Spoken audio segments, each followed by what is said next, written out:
Well, welcome to Book Nerds, a book club for doctor entrepreneurs, the podcast where we explore top books on leadership, business, and personal growth to help doctors and practice owners build thriving practices and fulfilling careers. I'm Kyle Klute, joined by my co-host, Dr. Brianna Rhue, and Dr. Aaron Werner. We're not just doctors, we're passionate business leaders who believe the right book can transform your practice and life. Each month, we break down an inspiring book, challenge each other with fresh ideas, and share actionable insights to help you lead better, work smarter, and live well.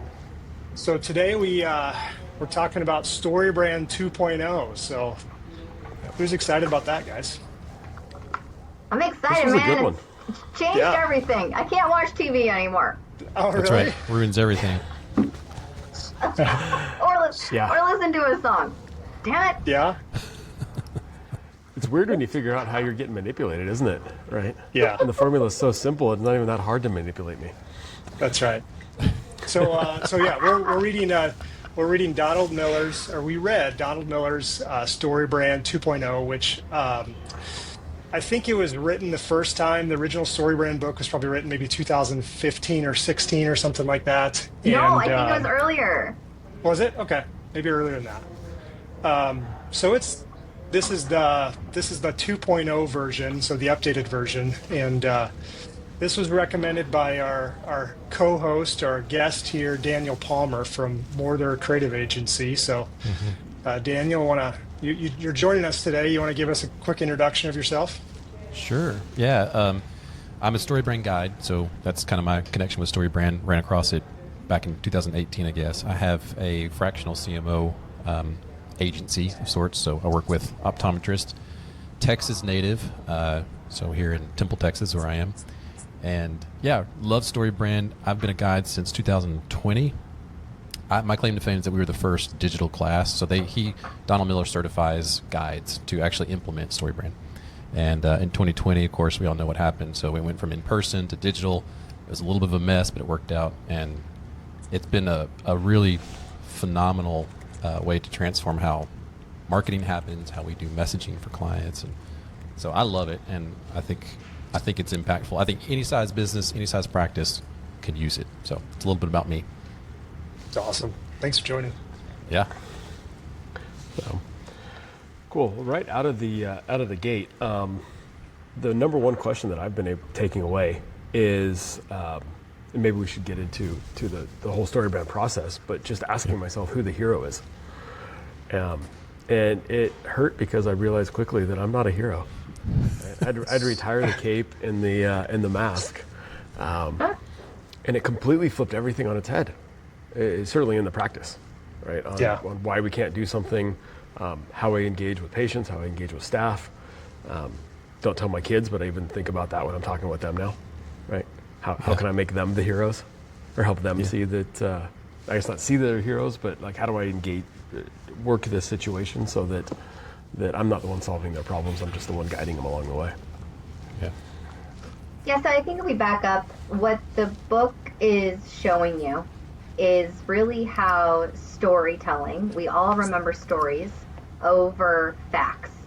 And we're bombarding our staff, we're bombarding our teams, we're bombarding our patients with data point after data point after data point to get them to buy something.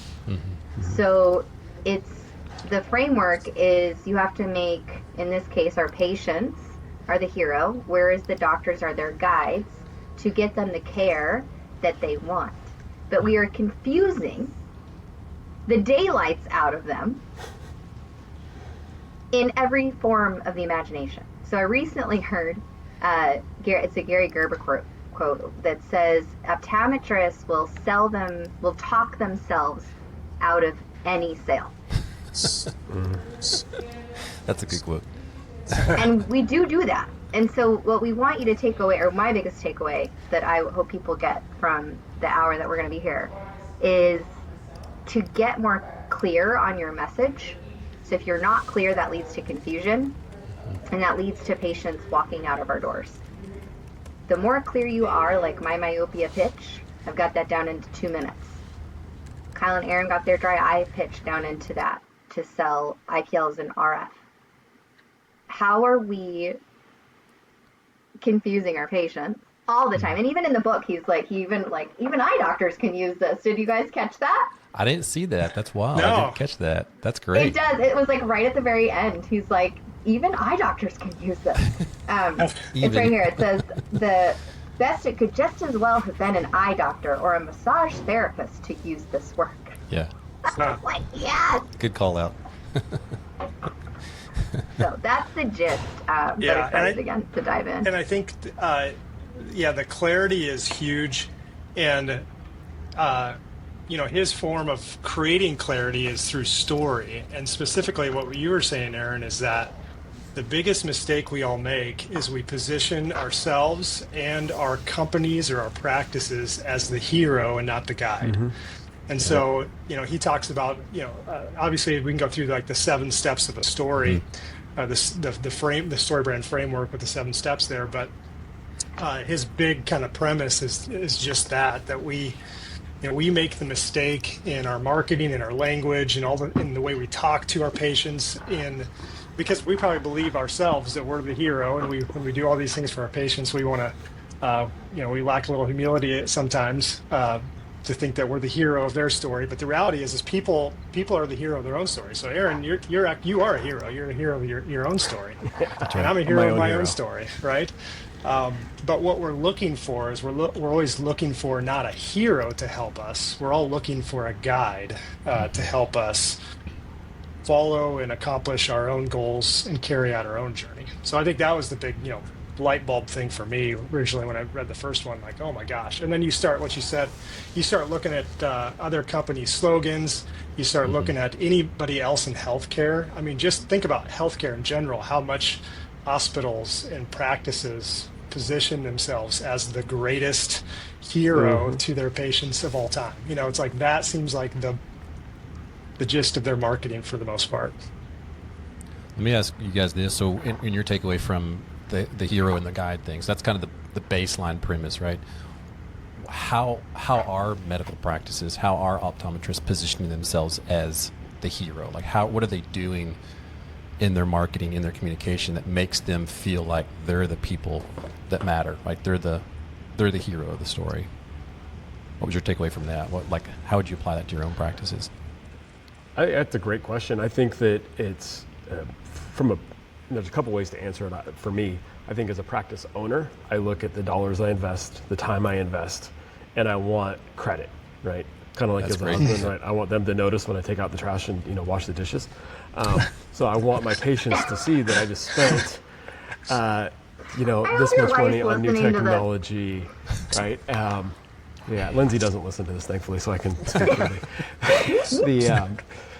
Although she's going to listen to this one. But I think that we want recognition for stuff that matters to us but doesn't matter to them. I think we were taught in school, and that we were bestowed this mantle of that we're the ones who are saving sight. We are the ones who are improving life, right? That is your job, your job, your job. So that's what I do. And then I think it manifests itself negatively in a sense that we get upset because I've got a glaucoma patient that won't use their drops, and I've educated them as much as I can, right? Or I get really upset because I helped a challenging refractive patient and finally got their prescription right, yet they went to a big box store as any optical. They didn't buy from me. Or they took their contact lens prescription and they went to 1-800 because I did all this work and don't they understand that I spent extra time for them, but they could get it for, perceived $5 less a box somewhere else. And so I think that we've tied our emotional sense and our emotional identity to being that hero and wanting the recognition. And we get frustrated when we're not seen that way. Yeah. Yeah, I think it can show up in some either over communication or complex communication. We all know that doctors like big words and things that most people don't use on a everyday basis for the rest of us. That's a really kind way of saying that, Daniel. I'm there's my filters on today. My filters on. Yeah. Hey, there's no filter on this podcast. That's what makes it fun, Daniel. We called ourselves nerds out of the gate. You can just That's right. You're already. Yeah. I love what that leads to, Daniel, where he says that the processing information, it demands you to burn calories. Yeah. The more calories that you have to burn to understand something is it leads to confusion. And in our cases, like Aaron just said, the frustration of them walking to online retailers, the frustration to them walking to a big box store after you just helped save their vision, right? Yeah. So transitioning back to what a hero actually does, right? You have your external problems, your internal problems, and your philosophical problems that we all have to solve. So reflecting on when patients come in, I don't think we're asking the right questions to really be their guide. Yeah. Could you maybe give us some questions that we could ask our patients to take care of? People buy because of their internal problem first. Like, how do we what would be the best thing? Because you obviously have been to a couple optometrists and you deal with a couple of optometrists. What are some questions that how we can help our patients better be their guide, even in our teams, because it's different, right? Because now our team is the hero, we're their guide to get them to solve their problem. That's a great question. I think the first piece is to really identify that problem. So if you kind of jump into the framework slightly, is we've identified if the character of your story, which by the way is not you, it's the hero, right? That's your patient. There's a problem they're trying to solve, and there's something they want. There's an aspirational vision they have of what they want for their own vision, for their life, for their family, for their kids, whatever it is. You're identifying that, and then you're identifying what the problem is. So it's coming to agreement. That's a good first part in any exam or any conversation, is coming to it. So this is what I'm hearing you say. You're talking to your patient. This is what I'm hearing you say. This is what your experience is. You're in front of computer screens 8 hours a day and you're experiencing headaches. Do we agree on that? Then that's a kind of premise to make sure you're on the same page. And as a guide, when you find out that problem, then the first thing to do is say, well, here's a plan, here's the solution. So kind of going through the framework a little bit more. Here's the thing that, once we agree upon the problem, here's the thing that we believe would help you. And then put it into their court. The great thing that we miss a lot, and I'm kind of skipping ahead on the framework, but the call to action is one that tends to get overlooked, but is incredibly powerful in your line of work because you have only moments, right? You're moving through each of these phases in literal minutes, like you said, your 2-minute pitch, right? It's not really a pitch, it's really just more of a discovery. And so that call to action is, would you like me to bring in our optician to help you pick the right lens or help you look at NeuroLens? Or so you have a solution, you know the thing, and rather than try to sell it to them, you're coming to an agreement. And you're asking this is the problem you have. Great, we've established. This is the thing that as your doctor, I believe will help remedy that problem for you. And then give them a yes or no. I like a call to action that makes them accept or reject something. Don't say, hey, let me know if you'd like to look at NeuroLens, or let me know if you'd like to pursue dry eye treatment.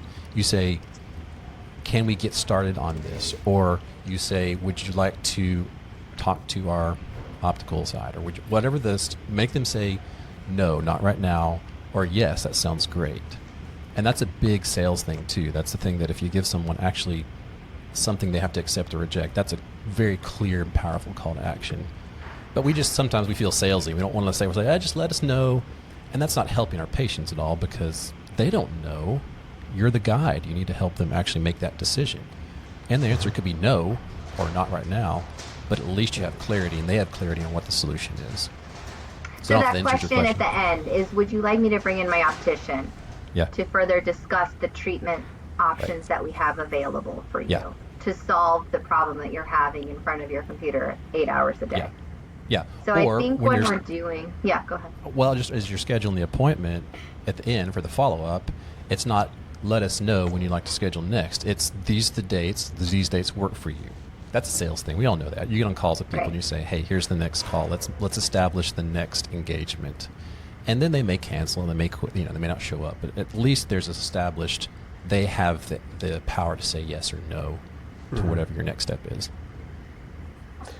I read I can't remember if the book was called Getting to Know or something. It was a sales book that the goal was to get a patient to, obviously they say yes, you're yes, but get past that wavering, and you want to get them to say no or not right now, because at least they committed somewhere on that sales timeline, right? That commitment timeline. If they said, I'm not sure, let me think about it, you don't know where they are.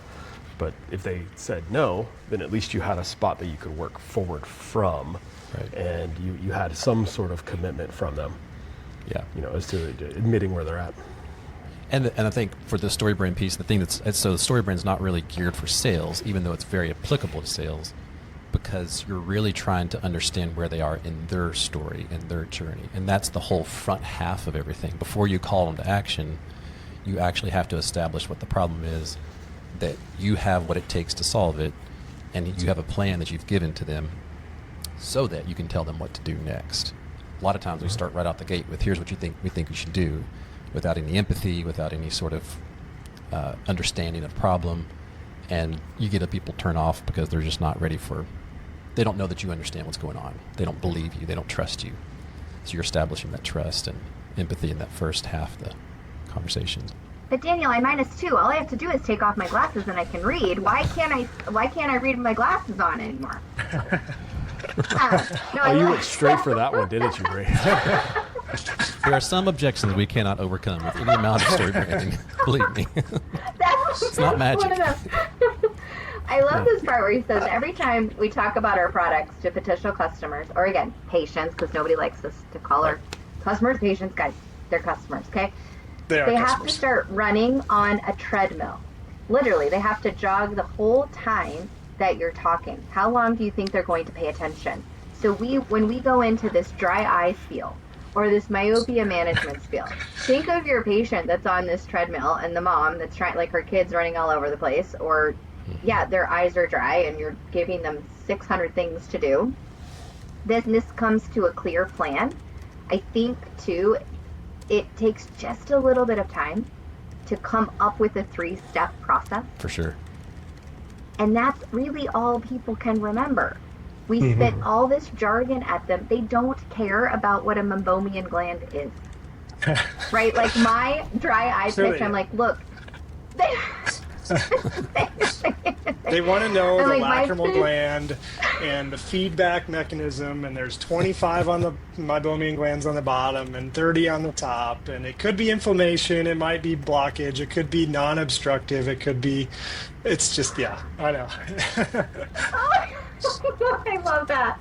Yeah, when I'm like, look, your lids are a windshield wiper, and they do not wipe down. They go from your eyelids kissing and pulling out oil. Your oil glands are broken. So we have a couple of ways to right now go from hardened butter to softened butter or liquid butter, which is, and I let them answer, heat. We can do that a couple ways. That's it. These are your options. Yeah. Would you like to move forward? Would you like to try this? Yeah. Here's your 3 steps. That's the part we miss all the time. Right? Yeah. Yeah. The Myopia Collective. CooperVision and the AOA have partnered in a groundbreaking initiative to change the way optometrists in the U.S. treat children with myopia. The purpose of the Myopia Collective is to rally the profession of optometry and its allies to interrupt the status quo and elevate the new standard of care for children with myopia. Every individual is encouraged to become a member of the collective. By joining, you commit to taking action to help slow the progression of myopia in children. You'll receive updates and information about the collective and its work in the fight against myopia, gain access to educational opportunities and resources offered by the collective, and hear from change agents, the ambassador optometrists selected to serve as advocates for community and policy change that facilitates the mission of the collective. Scan the QR code or click on the link in the show notes to join the collective today. In the past, our focus revolved around prescribing MacuHealth or MacuHealth Plus to patients at risk of macular degeneration, while also recommending it to collegiate and professional athletes for enhanced contrast sensitivity in sports performance. However, this year's introduction of the Life Meter has been a game changer. The Life Meter revealed a concerning truth. Many of my patients have alarmingly low skin carotenoid levels, indicating potential deficiencies in essential body tissues like the retina and brain. Supported by over 30 peer-reviewed publications, Life Meter's accuracy, consistency, and effectiveness has been demonstrated across 2,000 subjects with diverse backgrounds. With this newfound insight, I can now have meaningful conversations about carotenoid levels with all of my patients, even those who may seem outwardly healthy. To learn more about this empowering technology, feel free to contact your MacuHealth representative or click on the link in the show notes. Together, let's optimize patient care and elevate their well-being. Get them to make a decision. I'm so bad at, I'm good at that outside of optometry. I'm really bad at that inside of optometry. I think it's because part of that too is I think as a healthcare professional, you feel like, you know, it kind of goes back to this idea of the guide versus the hero. There is a certain amount of, you know, I want to show my expertise, and so Absolutely. I want to share how much I know about dry eye and all the mechanisms and all the treatments, and I want to prove to them that they can trust me. So I go on this, you know, 7 to 10 minute rant about all the little details and all the potential treatment options for them. But at the end of the day, like, if I haven't, and this is why it's been so helpful for me, if I haven't like identified truly with their problem, and we can kind of discuss that step of like, Daniel, you said it, of empathize, like actually shown empathy with that issue. For example, hey, I know you're frustrated with your dry eye. We have a lot of patients that are frustrated with that as well. You know, that's a statement that I've tried to work into my repertoire, because that's making an empathetic statement of like, hey, I hear you. And it's not so much the external problem, you know, when Donald Miller talks about the external problem versus the internal problem versus the philosophical problem. You know, you can state the external problem, and for a dry eye patient, that's just going to be dry, you know, gritty eyes. The internal problem is going to be more the emotional. So if you can appeal to that emotional part, hey, I see you're frustrated and I get it. You know, I appeal to them. Usually I say something like, I've struggled with it too. You know, and then you lead that, and then you step into the solution to the problem. And it makes when I do those things well, it makes the call to action so much easier. And not necessarily maybe more successful, but it's just easier and less salesy, because it's almost like a natural thing. It's like I actually they need to do this, because I just walked them through this story and I've connected so, you know, well with them, that the next logical step is for them to do something at our office. So that's been helpful for me to think of it that way. No, Kyle, I just want a copy of my prescription. Can I get Just that? throwing the good ones out. So I love his part too. He for this says call. the story in a nutshell. So a character who wants something encounters a problem before they can get it. At the peak of their despair, a guide steps into their lives, gives them a plan, and calls them to action. That action helps them avoid failure and experience success. So I think too, if not just in the exam room with what we're trying to do, but also what the industry is trying to do, right? Your reps are coming in as a guide to help you. They're in many locations throughout, you know, your local area, and they have solutions to your problems. But also, he says, after with music, right, with the 7 chords, it also follows rules. If it's not rules, the music doesn't follow rules, then it's also just noise. And I think right now there's so much noise in how we're taking care of patients, how the industry is leading us in what direction. And it just comes with a framework of asking better questions. So kind of back up a little bit on the front half of Storybrand, which sometimes gets overlooked, is why does this matter? And the concept is story is a sense-making device, right? Story, people talk about, I hear clients say this a lot, say, well, people these days just don't pay as much attention as they used to. There may be some truth to that. However, I think it's not, I mean, we can sit and watch Netflix for 7 hours in a row, and that seems to work. We seem to actually have a binge-watching issue. One more episode to go. What'd you say? One more episode to go. Let's just do one more. But really, it's not that, marketing, it's not that people are not paying attention to your marketing because their attention span's lower. It's because your marketing is not good enough for them to pay attention to. And the point is, if you're talking about yourself, if you're filling that space with all the noise that you can fill and not trying to actually figure out where they are in their journey, they're going to tune you out, because that's the whole concept of I have so many calories to burn mentally every day. That's why we try to start the day with the best thing we can do, right? The most intellectually stimulating or challenging thing we start the day with that. End of the day, we're done. We're fried. Exactly. So by the end of the day, we're done. The calories are burnt. And if you're a mom and you've got 2 kiddos sitting there with you and you're trying to explain all the things that they need to know about their myopia management, and they're thinking, all I got to do is I got to get to school by 4 o'clock. Please get me out of here. Help me fix this thing, whatever I'm dealing with my kids, but help me solve this problem. Do it clearly. Give me a solution. And then I got to go. I got too many calories I'm burning. And this is not helping. This is adding to the noise. So that's kind of based on what you said there, Brianna, just that we get, I think, 7,000 marketing messages a day these days. It's probably more than that now because that's an old number. That's a lot. It's a lot of noise. That also goes into the part where, we're taught that you need to hear something 8 times to remember it. Well, he's like, it actually is 8 times for you to see it and actually respond to it. That means you have to see something 80 times, right. 100 times. In optometrist world, like 2,000 times in order before you actually pay attention to something. So again, that is with what's going on with your patients. We're bombarded by so much stuff. And I think they came in for you to solve a specific problem. They want a new pair of glasses or new contacts. And then I've even changed my language into vision plan benefits or medical plan benefits, right? That's so confusing. Kyle, you're really good at explaining the difference between the two. I still can't figure this out. But in the vision plan side, what I've even said is, okay, so now, you have your vision plan benefit, gives you $150 towards a frame. Like, they're already leaned out because I said benefits, which confuse people. Right. So what I actually say now is, okay, Daniel, you have a $150 vision plan gift card to use towards any frame in the office. Yeah. And they're like, wait, what? I've got a gift card? Uh-huh. Yeah. And now our sales have skyrocketed. So the little words in how you change things or evolve, I know we don't like the word change, really makes a difference, and it really matters in all of the jargon.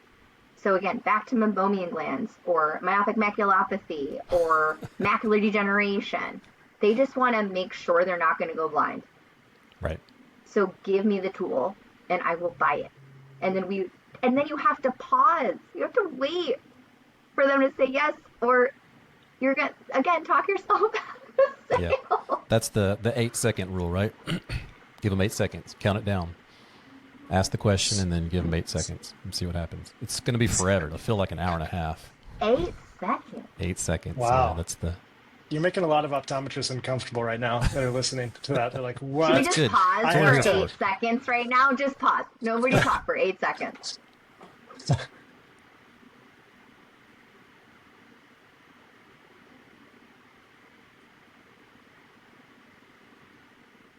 That's a long time. Yeah. It's a weird moment.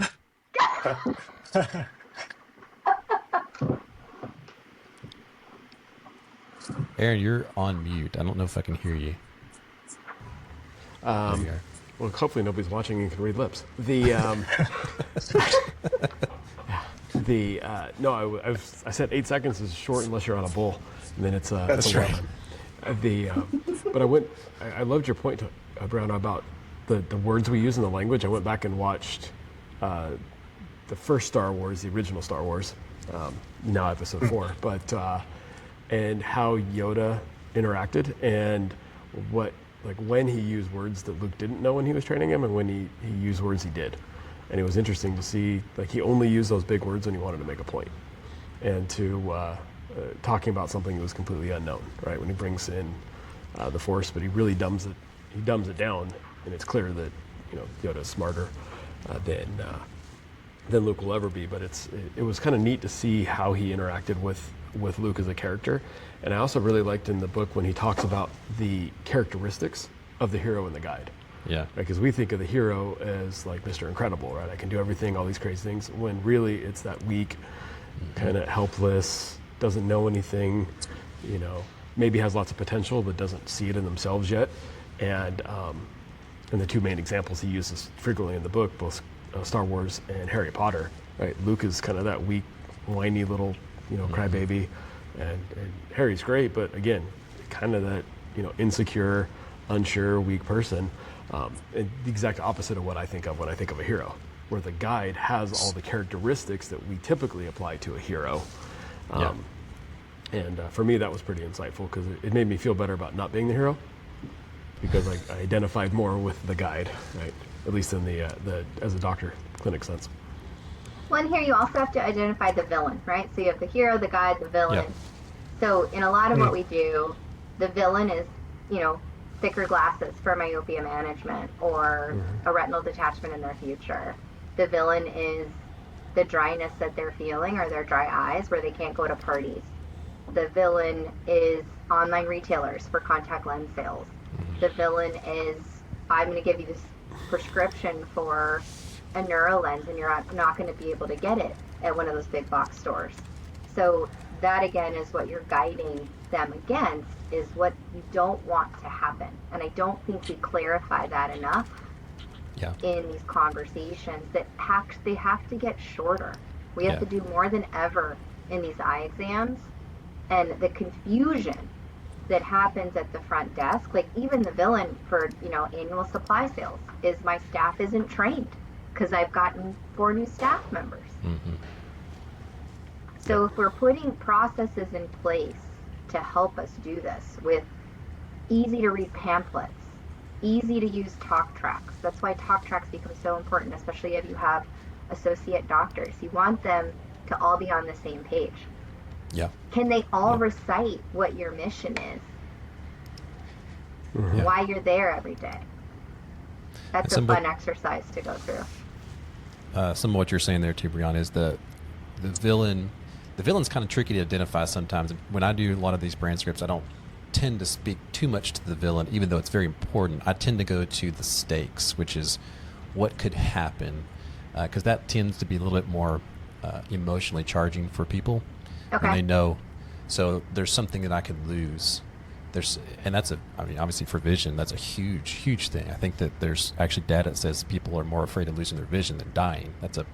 So in your industry, you have an enormous amount of things at stake. And the book said this too. I don't remember the study he said, but there's another study by Robert Cialdini who talks about people are more motivated by loss than they are by gain. So whether it's losing money, I'm losing time, or I lose a friendship or a relationship, whatever, they're more motivated by that than they are to gain whatever the upgrade is. So in your conversations, I don't think you have to be like end of days type conversation. I mean, you don't want people leaving thinking, I really feel terrible now about my life. But you do want to at least communicate what could happen if you don't fix these things. And it's real data. I mean, there's real things to say. If we don't stay on top of this issue, I could very well lose my vision, or there could be some consequences to that. And that can happen in an exam. Again, it doesn't have to be the whole conversation, but it should be clear in here's the problem. Yes, I understand that your patient understands that. And here's what could happen if we don't address this now and start working on this now. And that's a big piece I think gets left out. I think it is. What's interesting, the villain and the stakes conversation, in reading this, I tried to combine both of them. Yep. And so in the exam room, glaucoma is where I started playing with this. And so instead of saying you could lose your vision, because that seemed like too big, it wasn't connectable enough, if that's a word. Yeah. And I really liked the idea of the 3 different challenges, the external, right, which to me felt like you're going to lose vision. What does that mean to a 55-year-old who sees just fine? Right. But the internal, where, hey, like you got grandkids or you like to drive, whatever, I found that the thing they like, and just, hey, I want you to be able to see your grandkids. That's good. Right, until you're gone, because that wasn't losing vision, that connected that emotional piece. I said the same thing, just emotional. differently, right? I hit it, and then the villain was the glaucoma. Yeah. Right, hey, glaucoma's going to take it away, right? You've got a choice, right? You can use the drops every night and just stay touch base with us quarterly, and we'll make sure that you're good, or you cannot, and we'll just kind of see what happens. But what's at risk is you might I want you to be able to see your kids, your grandkids, and hopefully your great-great-grandkids. And and I've had much more of a lean in and engagement in the last 6 weeks of reading this on patients like that than with the typical story that we told coming out of school, where you're going to lose your vision and I've got to put a drop in and it's going to decrease aqueous outflow or inflow and increase the outflow and crap the day on me, right? You're burning all my calories here, Aaron. I only have a few calories, so you're killing me. Yeah. But it We like it, do it do hit that, home Aaron. reading Like it. we're like these are Right for here. real conversations Yep. that we're having. I see it all the time. So Why do one you think other you do thing that? Like, why, here. what's the why that comes out? What's the thing that makes? Is that just kind of like what you were saying earlier, Aaron, where you just feel like I've done all the work to get to this space. I need to kind of demonstrate that I know my Confidence. stuff. Yeah. Okay. Confident. Yeah. Okay. Yeah. So I think that's a great question though for you, Daniel, is like we want to, I think the reason is we went to so much school, we know this stuff inside and out, and we want to demonstrate that to our patients to try to prove that we are worthy of Yeah. caring for them. But how, like, what are some better ways to position ourselves as a guide? What would you recommend? Don't do that. Start there. Don't do that. Don't do that. No, that's it. I think there are. So he uses. I think there's a line where he talks about talking in Morse code, like when he talks to his team. It's just that short, chunky. When we do The marketing grunt stuff, effect. yeah, we try to do stuff that is on the level of like an 8th grade kid. That's how we actually try to write copy, because when you're scanning things, whether it's on your website or in some sort of email you send out or social media, whatever it is, or even just your conversations with patients, you don't need to talk down to people. That's not the point. But you do need to communicate as if you were talking to your kids. So if you've got kids that are 5th grade, 8th grade, whatever, you're saying, here's how I would explain it. I don't know if y'all remember the Michael Scott episode in Office where he says, explain it to me like I'm 5 years old. You'll have to go back and get that reference. It's there somewhere. But that's how it is. You want to explain it to people, again, not talking down, but talking to them. You're talking level with them and trying to make it understandable. I think too that I think we forget that when you clarify something, and you're saying this already, but just to kind of reiterate it, when you clarify something or when you simplify something, just because it's a really big deduction and it may not be like academically perfect in our eye care world, that still induces trust. Like we tend to think if I explain this or communicate the complexities of this issue the best I can, or if I explain all the complexities of this issue, then that will gain more trust from them than if not. But the reality is, I think it's probably opposite. What I found is like if I can just make things really simple for somebody and then just say, hey, this is a complex issue, but this is all you need to know, then that is what is better for garnering trust than anything else, than having to like over-explain. So like the mansplaining, womansplaining, OD-splaining. OD-splain. There you go. We've created a new word. That's funny.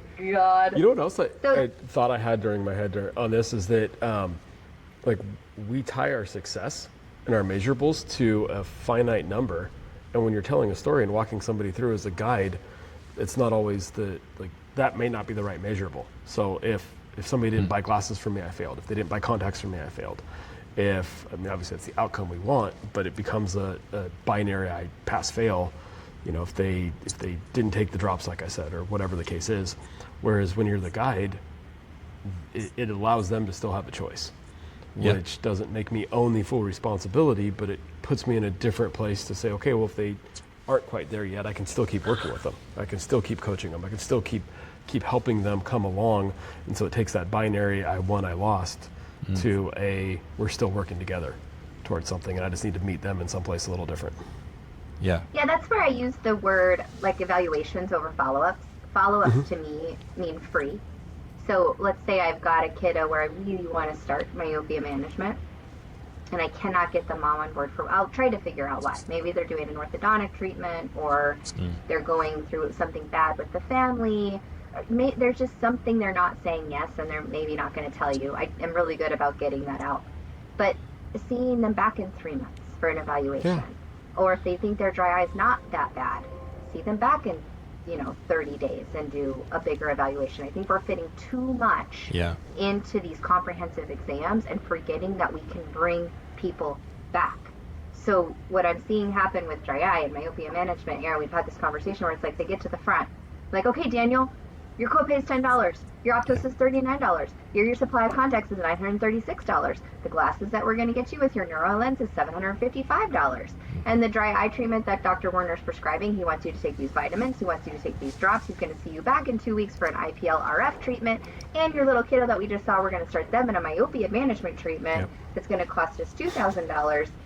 But your vision plan is going to give you $150, and you've got a rebate of $450 over here.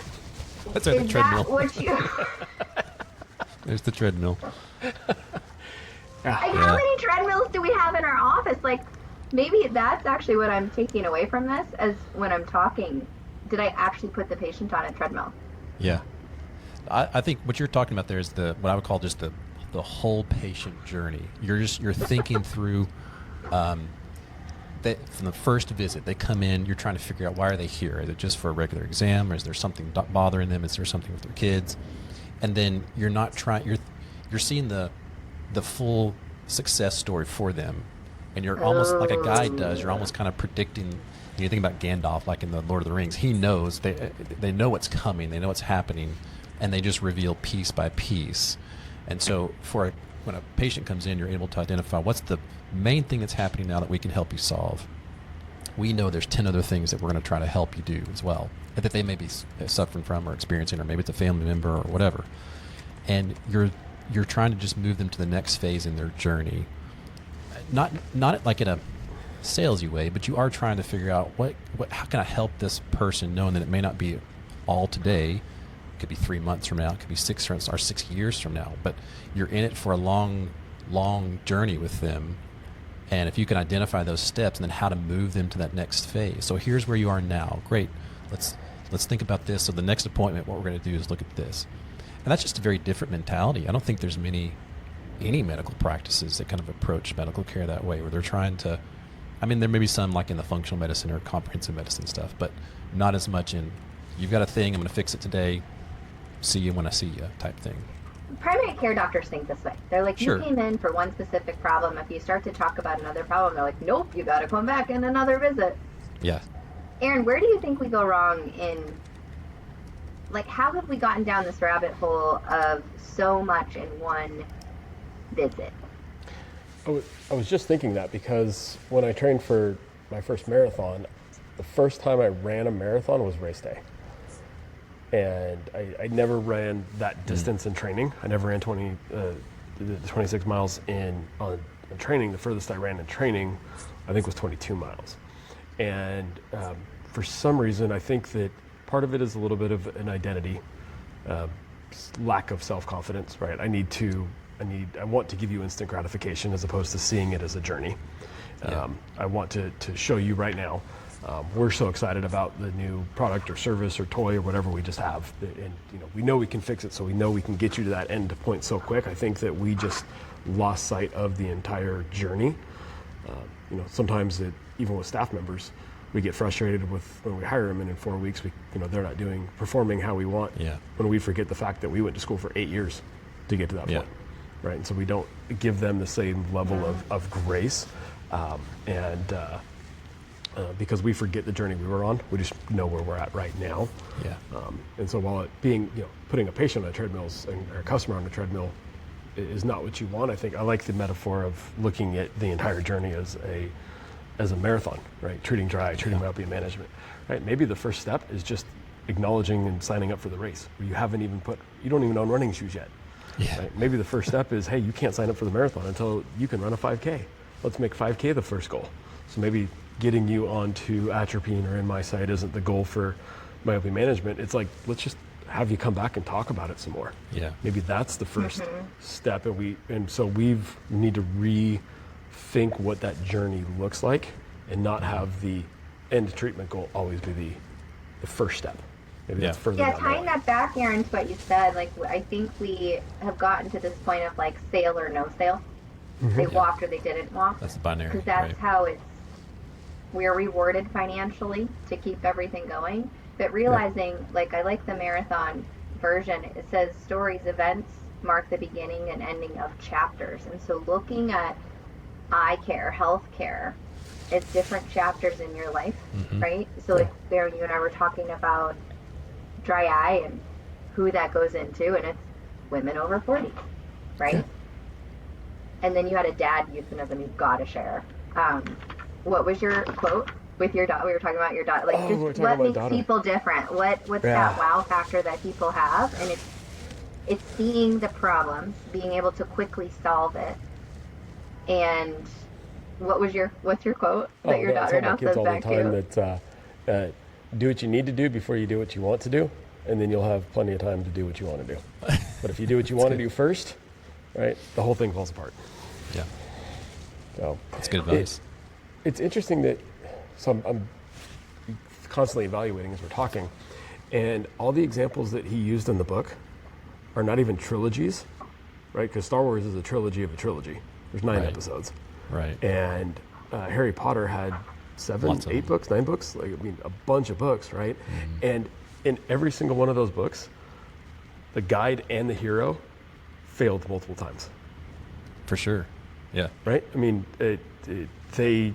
Dumbledore was killed, right? And not to advocate that we should die, but they lost, you know. Darth Vader won in some of the stories, right, until the rebellion, and Luke was able to come back in and do more. And so I think we want that quick win. We just want to win every time, and not realizing that there's going to be struggles and ups and downs along the entire journey. Yeah. But remember, this is practice. Like, you can fail with patients. Treatments fail. I don't know if any of us have been really good at failure. That's also the seats that we sit in. But it also, one thing back to the hero, he says, the hero is always the person pulling out their wallet to make a purchase. So stop losing sleep over our problems. Start losing sleep over your customers' problems. That's the day your business will transform into a brand customers love. Again, we went to school to be optometrists and give great care, not to be great marketers, Daniel. So in working with optometrists,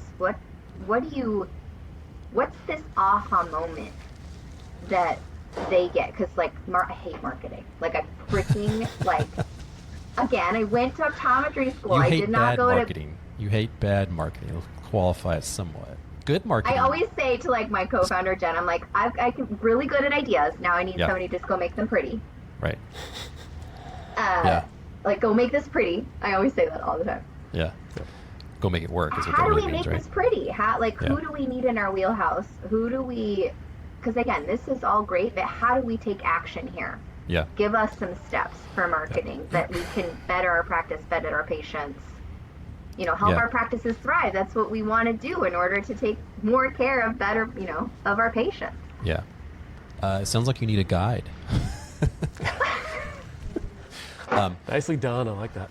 You like that transition? No, always be closing. Look at that. Yeah. What I would look at first is what I just said. Is kind of that identify the patient journey, whether it's a kiddo, a family, older adults.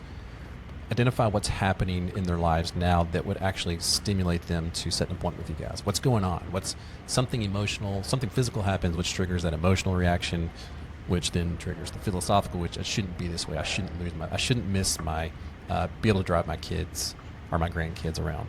That's a philosophical statement. So identifying those things, and then you're just looking at every little interaction with a patient, from social media, from your website, all the way down to turning them over to optical for the sale, establishing the next appointment, asking for a referral, and you're essentially just kind of brand scripting almost every little spot. And you're saying, in this moment, is this messaging about me, or is this connecting with my customer or my patient? And you're hitting each of those phases. There's a little tool. It's in the book. It's the last half where it's very tactical, and it's the one-liner. Did y'all catch the one-liner concept? Yeah. Towards the very end. The one-liner concept is it's a mini brand script is what I call it. Essentially, it's you're identifying the problem, you're stating the solution, and then you're stating the outcome, which is like the positive stakes, the success. So identify the problem. I understand headaches are awful, that you're in front of your screen all the time. We've got this tool or this product called NeuroLens, which is pretty amazing. I think it'll help you. so that you can sit in front of your screen and not worry about losing sleep at night or ruining your evening because you have a migraine, whatever. That's a very simple thing. You can just go through your whole life cycle of every interaction you have with a patient or customer, and you can use those little one-liners. Don't make it sound like it's recorded or scripted, but you can make it sound pretty natural, but use that concept. That to me is the immediate thing from Storybrand, is to try to figure out how can I tweak all the little messaging that I have. It's a big deal to go to your website and say, I'm going to redo my whole website with Storybrand. That's a lot of work. And the cool thing is, the AI thing's interesting. I've kind of tinkered with it a little bit. There is an AI machine that Donald Miller has built, where he built it, so it's got all his tools in it. And you can plug in a bunch of prompts and it actually spits something out. I've Yeah, I tinkered did with it. it. It was actually really quick. Yeah, okay. I just did it. Yeah. So there are some ways. It needs to be, just like any AI at this point, it needs to be worked a little bit so it doesn't feel too much like a machine. However, it really is pretty intuitive in how it can actually kind of get you at least to halfway there. So that's a pretty tactical tool as well to play with, get started. Well, I and thought also, go ahead. I was going to say, going back to AI, because I like that tool as well, but I wanted to see what I was doing, because I'm not good when somebody gives me a script and says read script. So I recorded myself giving this, like, every spiel that I give, the glaucoma spiel, the diabetes spiel, all of them, and had it transcribed and then dumped it into ChatGPT and said, hey, right, using the 7 principles of Storybrand from Donald Miller Storybrand, take this, refine this, verbiage into a script. And so it was kind of neat because it started with what I already start with, so that the change jump was less than, and it wasn't a theoretical, I should say this or should say that. I just took what I said. And it was kind of neat to see how a lot of the components were there, maybe just not in the right set in the right way. Yeah. Yeah, there's another one too, Claude AI. I don't know if you've played with that one. I actually prefer that over chat because it's a little more conversational. They're all very similar and they're all getting better just daily. But Storybrand is one that, Storybrand's a closed model, so it's not perusing the web to actually build its model. It's only using the Storybrand framework, so it'll be a little bit more refined with Storybrand. However, chat, Claude, both of them will do it if you do just like you did, Aaron. That works out well too. But you can do it with all the stuff. You can pop in your brand script if you've written one and say, hey, use this for my social media, use this for a wireframe for my website, and it'll do a decent job. I still like getting a professional to look at it and say, hey, make this sound like me, give this my tone. But for those that just want to play around with it and see what they can do, it's pretty powerful, and it's going to be better in another year, 2 years. It's going to be amazing. Yeah. Nice. I think if we break it down to, so the hero can also change in the story, right? So one thing is the patient where I need to order my contacts. I don't want to spend more than I have to. This should be easier to order my contacts. Yep. Right? That's something, in essence, with Dr. Contact Lens and what we've done. It's for your doctors, So when you need to order your contacts, you can do so from your doctor, knowing you're getting the best price. You can do so in one click, delivered straight to your door, and then the doctors can control the health of the patient. It's interesting how we see so many patients and take such good care of them, to then have these encounters end like they do day in and day out. And what Aaron and Kyle and I think are bringing hopefully to you is look back at the conversations you're having. Slow down, cut out words, understand the pauses, and you'll see patients become happier. You'll see your reviews go up. You'll see that you'll run more on time. Your staff will be happier. These are little things that you can do in your team meetings that go a long way. So I don't want this to look at this big hill that you have to climb up, like you said, Daniel. Like, you don't have to redo your website right now. Right. It could start on how you're answering the phone. Yeah. Inviting them right then into their story of better vision. That's what you're providing. Yeah. You want to think the long game. I think that's a really big. I would have thought we went that way with the conversation, but I really like that. Just you're building a relationship with your patients. You really are. You're trying to establish yourself. If you think about any movie, any story, the guide has to be prevalent throughout the whole story. Or you think about like a good movie is Tommy Boy. He mentions it. So a lot in the book. It's really funny. Well, who would you think is the guide in Tommy Boy? I'm curious who y'all think that is, if you've seen it. The The guide, guide in Tommy is the Boy? guy that goes on the tour with him. I don't think it is. I think it's his dad. So if you think about the story, his dad passes away at the very beginning, right? But he's about to turn over the company to him. This is giving away. If you haven't seen Tommy Boy, it's 20-something years old. It's time to go see it. Yeah, let's go. it's just, come on. Gen X movie. But his dad passes away, and then at the very end, when he's on the boat, and he talks to his dad, and he's like, he starts sharing. That's that moment. That's that climactic scene where the guide comes back and kind of reaffirms you made it, right? You transformed. You became the person you're trying. So that's why I ruin movies, because you'll watch movies and all of a sudden you'll see, oh, that guy's he's going to be dead in a couple of minutes because he's not relevant to the story. That makes sense, because the guide always seems like they're challenging, right? They're supportive, but in a tough love kind of way, right? Kind of like absolutely. parents and children, right? Yeah. I don't let my kids be happy because I'm the horrible jerk that won't let them eat ice cream for dinner. You have to actually eat food, and that makes a lot of sense on Tommy Boy. Yeah, I think thinking about our patients as this is the relationship you're trying to build, and so this is not it's not just a one-time encounter. Hopefully you buy something, see you next time maybe. It's what can I do to help solve this problem now, because I know that you'll trust me to solve the next thing that you have for your family, for your kids, whoever, for your referrals, for your parents, whoever you send our way. That's who we're going to work with. And I also see so many people dismissing patients because they're not buying, or like they went to 1-800 that time and bought. Yeah. And I think we're being too hard on that, and then not reflecting enough of bringing it back to the why. Yeah. And maybe that patient did leave in that moment because you were running an hour behind. You had a new front desk girl that didn't explain it well, and away they went with a copy of their prescription. But then you have two of their kiddos in a myopia management program. Mm-hmm. They're coming back for a dry eye evaluation. It was okay. So I think it's giving yourself more grace in all of this, that what you do is special.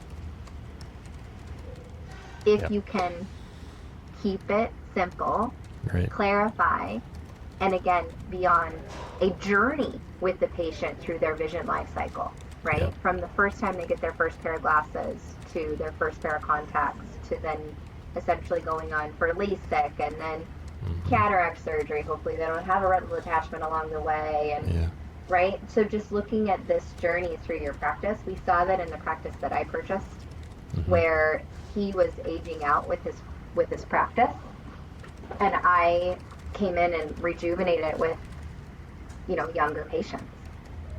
That's also the journey of your practice. Is it's not looking at where you are in 90 days, it's looking at where you're going to be in 5, 10, 20, another generation of the practice. Yeah. So I've got a question I'm passing on from Kyle. So if you're watching this, Kyle has no power in the middle of Nebraska. He did his best, and he says now it's kicking him out, not letting him back in. So he's texting me his comments, and because that's what nerds do, right? Yeah. And I mean that in the most loving way, Kyle. So he said, let's make sure we talk about how we use the Storybrand principle as a leadership tool, especially internally for our staff, because we're selling to them as much as we're selling to our patients. I think I alluded to it a little bit when I talked about my kids when I worked that way, but in the practices you worked with, Daniel, have you addressed that with the owner, the leadership team in a practice, how they can use this principle working with the rest of their team? Not specific in that way. So a couple of things we've done is look at it in hiring. So when you're hiring, when you're putting out job descriptions, that's a good way to attract the right people too, to make sure that you kind of find out where they are, right? What's the thing they're trying to solve? And that's really important for hiring the right people. I think you can apply it in approaching your mission statements and your core values and stuff too. So you're trying to use some of that framework as well. Here's the problem that we want to solve. Here's the aspirational identity we're trying to create for our patients. So that's a mission type statement. But yeah, 100%. If you just kind of use the framework as it's not really just a marketing only thing. It certainly applies. It just should guide how you actually communicate in any capacity with patients, employees, candidates, vendors, that sort of thing. You're just really trying to do your best to use the framework to actually improve your communication. It's really all it is. To me, I just call it kind of the gel that holds everything together in every communication piece. It just works. Story works. We know that. We know people pay attention to story. Why would we think any else? Why would we think any other framework would work? Let's just do it. Just use They it. don't pay attention to your story. Not your story. It's their story. They pay attention to their That's story. right. To their stories. How does it matter to them? Yeah. Yeah. Well, and I outside the practice of my kids, I used this last night. You see behind me, I'm sitting in New York in the Oakley showroom because we're about ready tomorrow to have a big meeting. We've got about 50 docs and staff coming in to put on. Alex Martin and I are teaching the business of optometry, art of optical management, vision source course, and so I was having an adult beverage last night with some of my good friends, and was thinking through the 7 steps, and so I'm going to try to actively use those right in that order as I'm telling stories at the bar, and the stories were much more engaging. It's true. It works. I've become a better storyteller over a beer. Isn't that amazing? Well, like in all seriousness, and doing speeches. So if you are a facilitator, a teacher, or a keynote speaker, it's a great way. If you're a pastor, those are things that you can use. You apply the story in that framework, and people they start to listen. It's bizarre how that works. It is funny. So we're getting close to the hour. And we've talked through this framework, but I don't think we've taken the time to really just spell out what are the 7 steps. Actual steps. Yeah. The actual steps, just so people can follow along. So as the expert, Daniel, I'll let you sure give that to So you identify who the character is. We talked about that quite a bit. The hero. The hero has a problem. They want something. They have a problem. So that's the first 2 parts. So you got to identify what the hero wants. What's the problem they're trying to solve? Problems kind of 3 parts: philosophical, external, internal, philosophical. They make the decision based on the internal component. They encounter a guide. That's you. And you give them the authority. You give them the confidence that you can solve their problem by using empathy. And he calls it competency in the new book. The old book, he called it authority. Same concept, very similar. He just likes competency. It's a little less harsh, I think. You give them a plan. The guide gives them a plan, usually 3 or 4 step plan, nothing more than that. Very simple. If you confuse, you lose. Don't do that. 3-step plan, and then a call to action. And then that results either in success or failure. So their story will either end in success or failure. That's the stakes of the story. Ideally, if they follow what we give them as their guides, they'll see success. And he does add a little addendum that's beyond the 7-part piece, which is that we're trying to, there's identity transformation, right? You're trying to transform them from confused or distraught or depressed about their vision to hopeful or excited or whatever the transformation is. And that's the identity transformation. That's kind of the whole picture put into 1 part. So there's your 7 parts plus the little bonus at the end. Love that. But you got to read the book. You do have to read the book. It's a good read. I just ordered it. I've got I've got 15 cliff copies, I notes think, for showing up everybody at the here. office. Oh, there you go. Yeah. Well, we're doing it this is our book club for the office. I've got like about 20 books showing up in a couple days. Nice. And Nice. I didn't give them the heads up, so this is how I know if they listen, right? Yeah. They either know that it's coming or they're like, why do we have all these books? Right. But it's a pretty easy read. It is. For the concepts he goes through, it's a very, very easy read and applicable. So I'm excited to have them walk through and read it. Well, he writes it. I mean, Donald Miller, he says it in there. He writes it from a Storybrand perspective. So that's why you can read it, because you can engage, because there's good stories, there's good framework, and it moves fast. Well, I'm taking a lot away. So Good. thank you, Daniel, for the recommendation. And Absolutely. we can find you on how? I'm on LinkedIn, so Daniel Palmer, look me up on LinkedIn. I'm connected to a lot of you guys. My website is Morther, MORETHER.com. That's a whole story behind that name. There's a story that involves vision, actually, because my daughter did it, and she had some vision issues when she was born. So it's on the website. You got to go read it there. But that's where you can find me, Morther.com or LinkedIn. I'm there. That did help me win an argument, by the way, because my wife is an English teacher. See, now you're going to get us in more trouble. there is a word, yeah. Oh, Morther. I thought you mean that the framework helped you win Oh no, Yeah, no! I lose. Yeah. Oh, I no, lose that's arguments just coming, consistently. Daniel. but That's more than- coming. That's on the way. That's on the If bonus you use the content. framework to argue with your wife, that's probably not the best use of the framework. I'll tell you that right now. No. From experience. Yeah. I think that's a great ending. Even when you win, you lose, right? That's one of those. Just lose. Just say I lose. That's all. Just go with that. You're right, Plead the honey. fifth. Yeah, that's right. Well, there we have another episode of the Book Nerds podcast. Again, where entrepreneurs are helping optometrists be better in their practices to serve their patients. So thanks all for listening, and look out for April's book club. Book is coming out soon. Yeah. Thank you guys. All Thanks for right. having me on Thanks, the call. Yep. Yep. See y'all. Take care. Bye.